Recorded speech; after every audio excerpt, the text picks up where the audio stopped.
Hey guys, Tyler with Next Venture here. Today, we're gonna check out my Average Willy.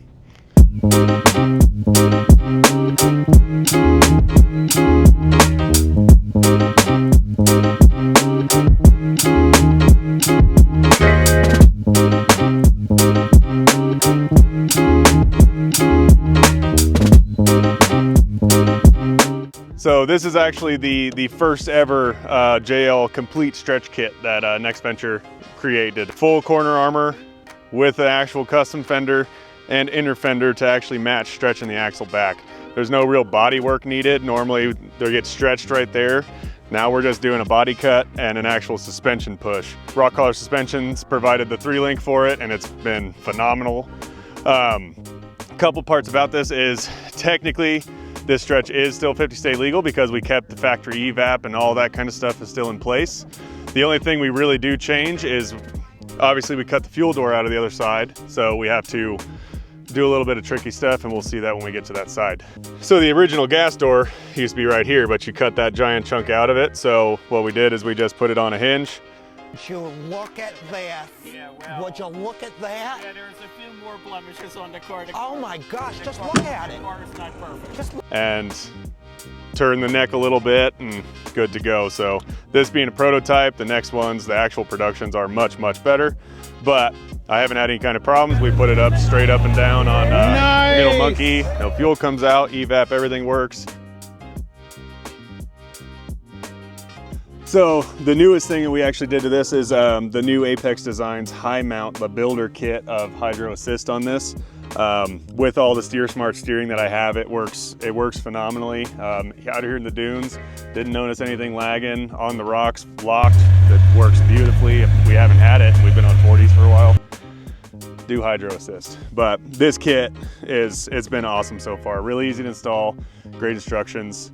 The best part is because we drive these things to all the events we go to. So from where we're at, it's a 5-hour drive at 85 miles an hour. It's single hand, you're not wobbling. It's just track straight and it drives really nice on the road. So I've driven some Hydro Assist rigs that are a little more squirrely, and this one there's no squirrels. So it's good. So up top here, we actually have our 3¼ inch frame chop bumper. We call it that because you take this much of the frame off. We include new frame horns that you weld onto the frame and everything like that to make it all structural again. But my biggest question is, do I need the worn 9RC winch to go in this? And the answer is no. If you get a winch that has a removable control box, you can pretty much put any design of regular winch in this bumper. This one, the control box is up underneath the inner fender, so it works out great, and it's a Evo 10S, but a lot of other ones will fit in there if you can remove the box and relocate it. Also on this is our awesome Highline fenders, actually clear 42s, and the fenders hold up, as you've seen from a couple videos.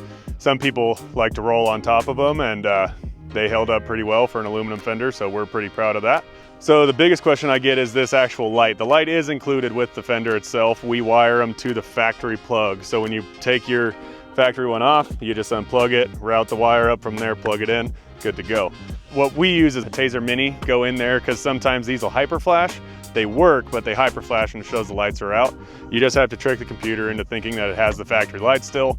So a Taser will actually help you do that. Go switch it back and forth, and then they'll work as they should. But sequential turn signal, and then the DRL light comes on during the daytime. DRL, daytime running lights, they shut off when the headlights are on. So normal operations.